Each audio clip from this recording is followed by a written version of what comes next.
selon Matthieu 5,13, lorsqu'il nous est dit que nous sommes le sel de la terre. Le sel représente et indique le chrétien. Le sel est une bonne chose.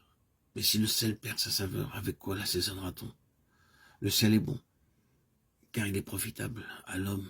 La saveur parle d'être mis à part et sanctifié, être séparé du monde, et pour un chrétien d'une importance immense. Si le sel perd sa saveur, comment pourra-t-il être assaisonné à nouveau? Par exemple, un homme achète un morceau de viande fraîche et pense l'assaisonner avec du sel. Mais s'il n'y a pas de sel, que pourra-t-il faire pour la saler? Ou bien si le sel lui-même a perdu sa saveur salée, comment pourra-t-il saler la viande? Il n'est bon ni pour la terre ni pour le fumier, on le jette dehors.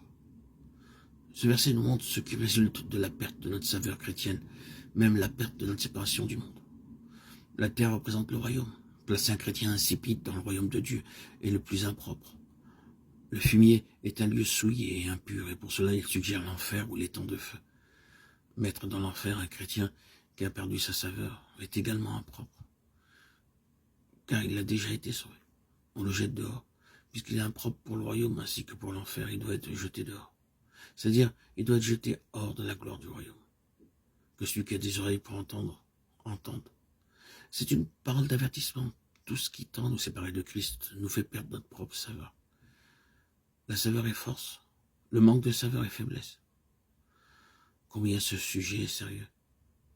Nous ne devons pas aimer le monde, nous devons à la place aimer le Seigneur et de tout notre cœur. Autrement, nous n'aurons aucune part dans le royaume. La question n'est pas combien ai-je fait, mais suis-je sur l'autel? Consacrons-nous aujourd'hui au Seigneur, car il sera trop tard quand ce jour, le jour de sa venue, arrivera. Ces paraboles nous informent de la vie du croyant qui ne perd pas son âme aujourd'hui.